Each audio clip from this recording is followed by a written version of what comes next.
How's everybody doing?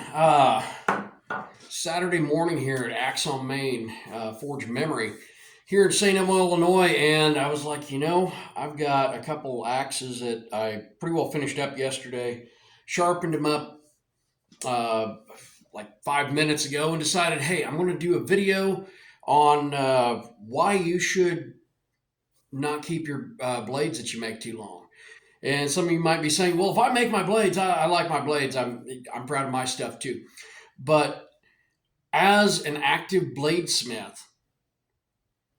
if you are progressing, you may notice that even though you may have a personal style, you may have a signature design or aspects of your build that are recognizable, whether your name is attached, literally on that blade or not. Um, as we go through different techniques, we develop those techniques, we improve upon those techniques, at least we should. And that's where I'm at today. And I want to show you guys some examples of that. So, one, these hammers are all forged from claw hammerheads.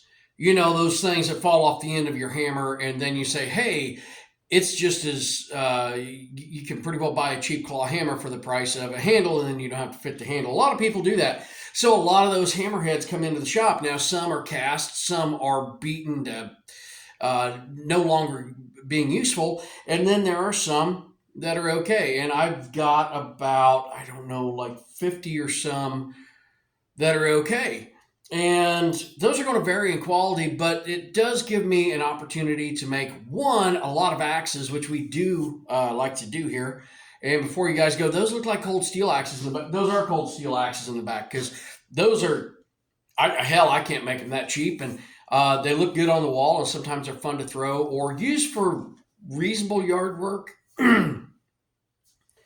So when I'm talking about progressing on a level as far as how our designs change. I'm going to give you guys some examples of that. Now, I've got several axe heads here because this is what I do. I make blades. I have people come in and they'll be like, "Oh, well, I meant to come in and get that 2 weeks ago, but I know this isn't how you make your money. This is literally how I make my money, people." So first thing I do is I will take, and I'm going to show you one of my older axes, and it's an okay belt axe. It's a little long here. It's a little thick. This could have been drawn down more, and I figured that out later, But you can see where the eye has been shortened. It's been drifted for a tomahawk handle, and the claw has been cut off. In fact, I straighten that claw out and use it to hold on to when I'm starting to forge these out. So these generally take about 12 heats for me to do with the power hammer and such. And that's provided I don't get into an issue. Now, this is still quite bulky up here, and this makes for a nice primitive belt axe. And does it throw? It sure does. It does. Now, with different hammerheads, I also end up with different sized axe heads. As a result, and this would take a mouse hawk handle compared to, let's say, this axe, which is pretty much regular size tomahawk handle or a commercially available tomahawk handle size. So one thing you might notice is that this axe, in comparison to this little belt axe tomahawk here, this is more of a bearded axe. Okay. So, well, got a little bit of an example here on a larger size. And you'll notice that a lot of these still have a little bit of that hammer pull. Now, these are differentially hardened, so this is more weight than it would be useful as a hammer. And then I have some of these tomahawks that look like a wrap die. I've removed the remainder of that claw, and these are actually punch die. So it's a single piece, differentially hardened. You can see the quench line here. I was using Quenchel 521, I want to say it was. I could be wrong on that. If I'm wrong, let me know. This one just has a flat back, but a greatly reduced area. I probably could have rounded that a little more. But anyway, just working on different designs. And what it comes down to is that if I go for like a basic tomahawk style, these are made from the same material, probably about the same sized hammer. This one might have been a little bit bigger, but that as you progress, your designs are going to change. And frankly, um, and I cut the handle down on this one because I want to make a little hand axe. I don't want to try to sell this on my table where I have this, maybe um,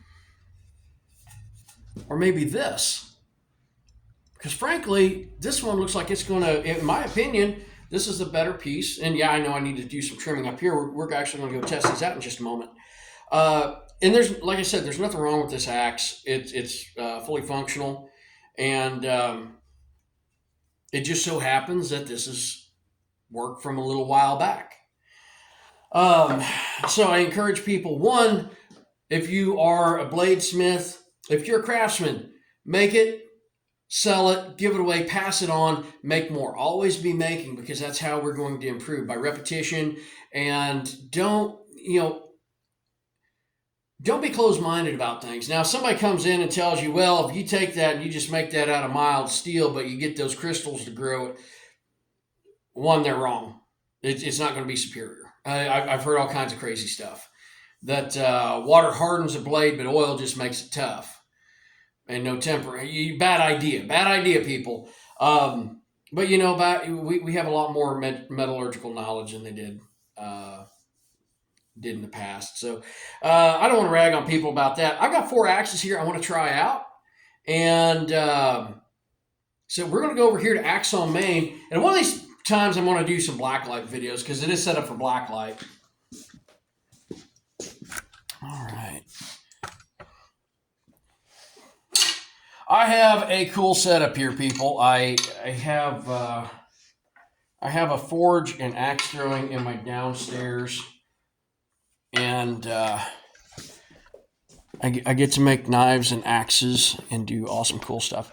So this is Axe on Main, and I do apologize. Like, it is a mess in here. We had a New Year's party, and we are all still recovering, especially me.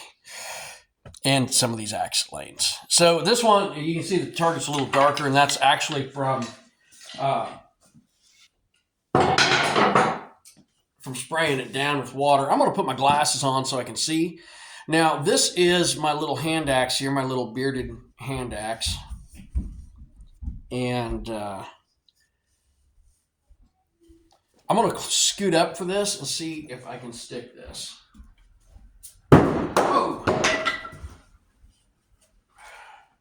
Just a little too close. All right, not too bad. So I'm going to judge right here. We have different markers on the walls, like the axes and stuff like that, and that's it's nice when we're getting people dialed in on their distance.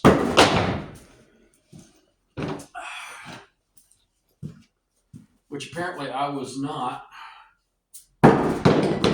Wow. I'm not used to a short handle like this. This takes a little bit of adjustment. All right, bullseye. I'm going to stick with that, people.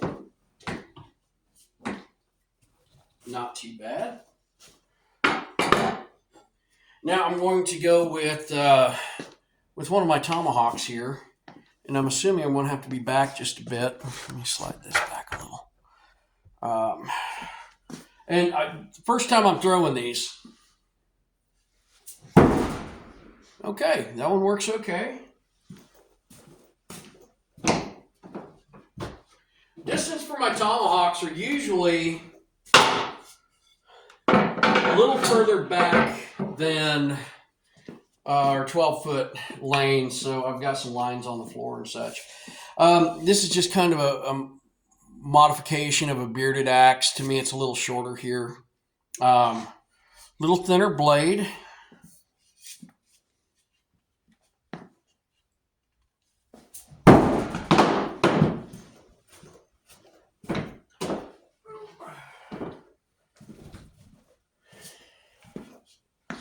Try to keep it. Let me scoot up a little bit. All right, bullseye again.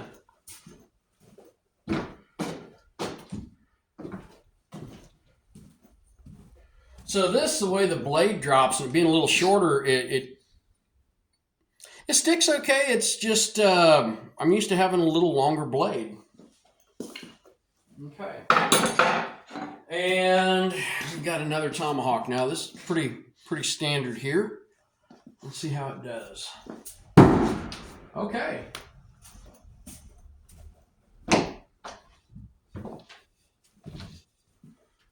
Balance isn't too bad. So I like that. I'm gonna do these real quick again, just because I'm gonna do the long ones and then the short ones. See if I can get 4 in a row.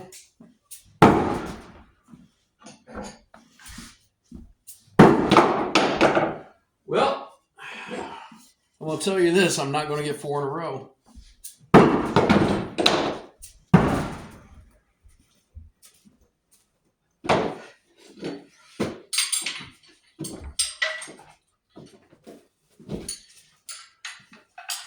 They do stick.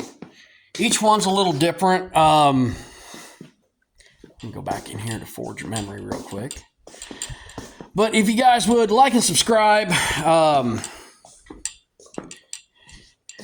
could do editing here and be like, okay, so I definitely didn't miss any of those. And, I'd be lying about it. Do I do multiple videos at times so that I get better results? I sure do. But I've got these 4 axes that now I can clean up just a little bit, put them on market, pay some bills. I got to order some tomahawk handles.